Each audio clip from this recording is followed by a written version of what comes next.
Hey guys, this is Sam as a Geek, and today I wanted to give my thoughts on the WWDC 2018 keynote. One of the most interesting things about this keynote is that right off the bat, Apple said, this is all about software, no hardware here. I thought that was a very interesting decision because after their education keynote, I thought we would see more of a direction towards budget-friendly consumers, considering that they released that new iPad that was very budget-conscious. And the fact that India and developing markets are becoming more and more hotbeds for smartphones and smart devices. And I thought, oh, maybe we'll see like an updated iPhone SE, maybe an SE with iPhone 7 components within it. But we didn't really get to see that, and I think that's a little unfortunate. I think that Apple not competing in these developing markets is going to hurt them in the long run. Especially India. I think India is partly the new hotbed of smartphones, and they're a more budget-friendly audience. They prefer cheaper phones, and I think the iPhone SE is the perfect phone to introduce a lot of low-income, low-budget consumers to the world of the iPhone and iOS and Apple ecosystem. But unfortunately, I think Apple, once again, is not focusing on that to their own detriment. And especially since the education offerings weren't really that great, I think they're going to lose more ground to the Chrome OS there. But what can you do? They're focusing more on software, which they do also desperately need to address. I think iOS has dramatically fallen behind Android in a lot of aspects. I think overall the iPhone is still better than most Android phones and most Android smartphone offerings, especially in the flagship department. I think the iPhone X is better than most phones, but I think that Samsung and Google and the Google Pixel phones are dramatically either catching up and in a lot of ways surpassing the iPhone. And I think Apple has a lot to worry about there. So it's unfortunate to see them not step up in the hardware department at all and focus solely on software, but it's also good for them to realize that they need to hone their software. But I do have some criticisms there as well. I mean, I would like to see a somewhat more open ecosystem, and they did try to address that in a lot of their stuffs, but I'm going to go point by point through the presentation on the most interesting parts from my perspective. The first thing is AR. A lot of it looks way too good to be true. I don't see a lot of practical application here. I think that the improved AR stuff will work great for apps that already use AR, like Pokemon Go and a lot of the games, but I don't think, like the Fender stuff they were showing off, I don't think that's really practical or useful. And as for like the measurements app that they showed off, I don't think it's going to work. I don't think it's going to be accurate. I don't think you can trust it. Anyone who's used the leveling app, or I forget what it's called, the exact app, but the leveling application on iOS that's already there, if you've ever tried to use it in real life, it doesn't work that well. So I would never trust a measuring app on iOS. I'm sorry, I just won't. Maybe to get like a rough estimate, but if I wanted to do serious measuring, like if I have to cut something, I'm going to use, an actual measuring tape. I'm not going to use my iPhone. AI recommendations also look too good to be true. I mean, the app recommendations that they usually suggest to me are usually not useful, and I just see more not useful things coming from this.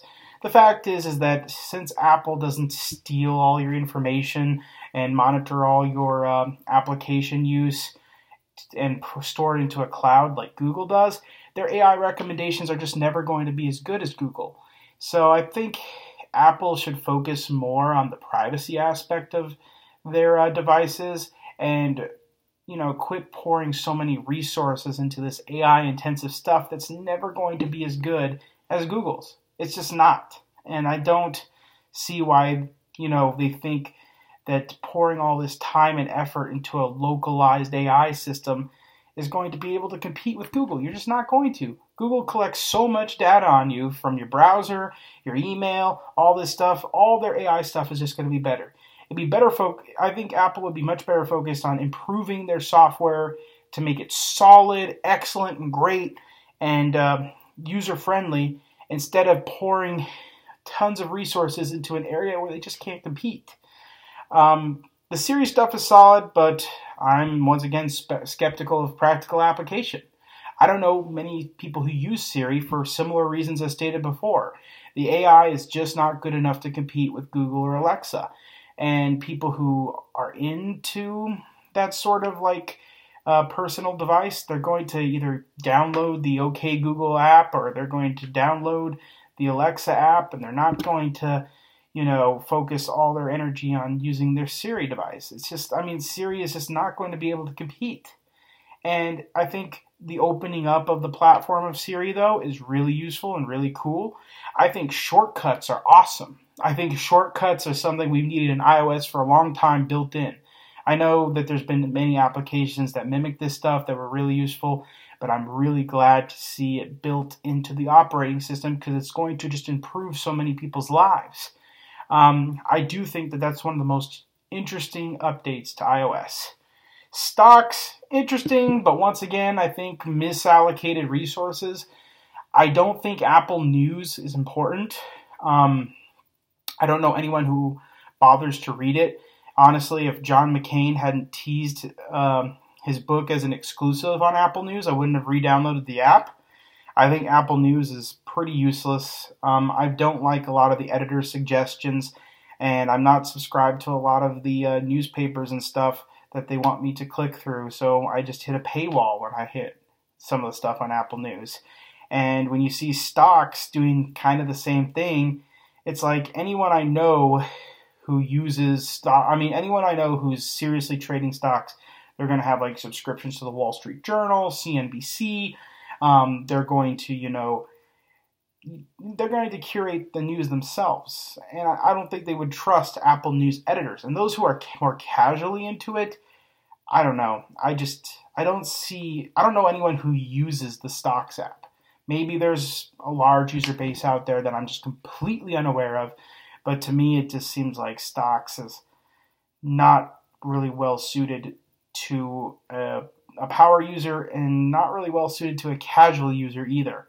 So to me, I think that's just another, waste of resources Apple is doing.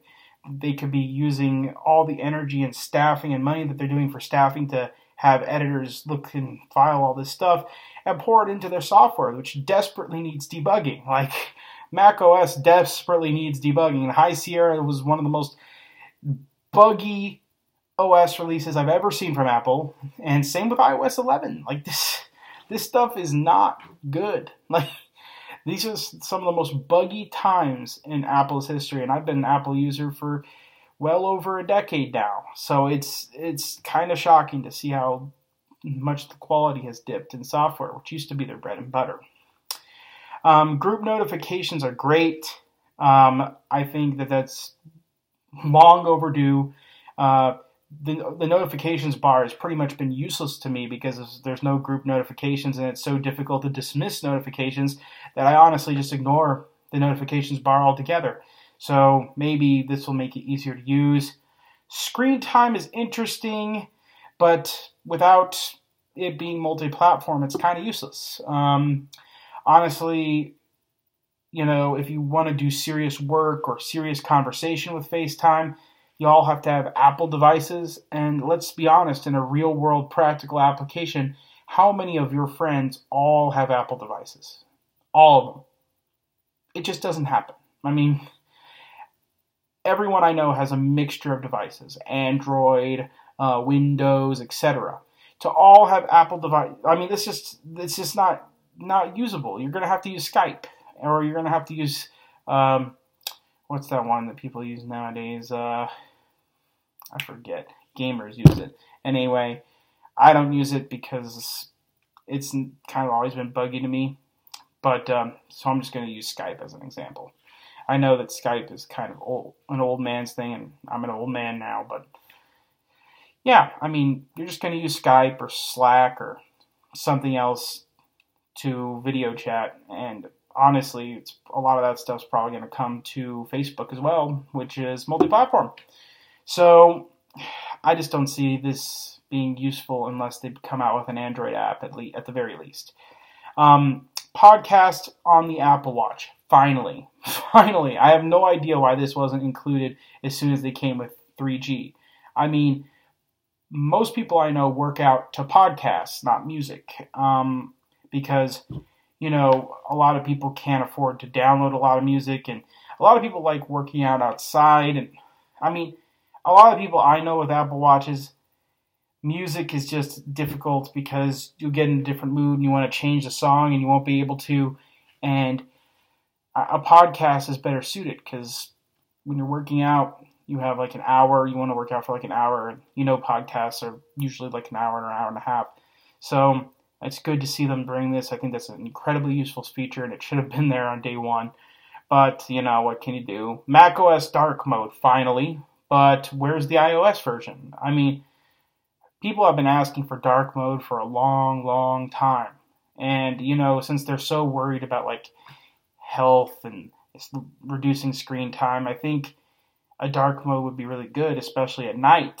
And maybe including a feature that uses the camera to see how much light is in the room. And if it's dark, it'll go into dark mode. And if it's light, then it'll keep it on light mode. I think that would have been pretty useful or interesting. But they didn't do that. I mean, I know Tweetbot, I think it was, is the one that does that with Twitter on iOS. And I thought that was always a cool feature.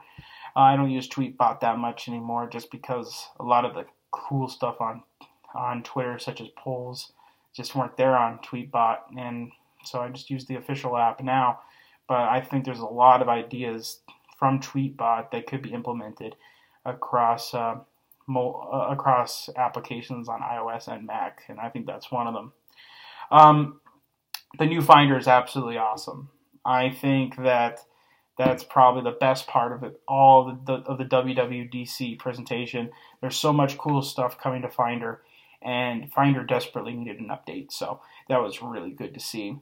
And finally, Screen Cap and all the other things that are already on macOS, but are not very user-friendly. So I'm glad that they're revamping a lot of this stuff. In case you don't know, they're like acting like Screen Cap is not on macOS, but if you open up QuickTime on macOS right now and you go into screen capture mode, you could actually screen cap through macOS right now. So it was a little surprising to see them kind of pretend that all this stuff doesn't already exist on macOS, but I'm glad they're making it more user accessible. Well, those are my thoughts on WWDC 2018.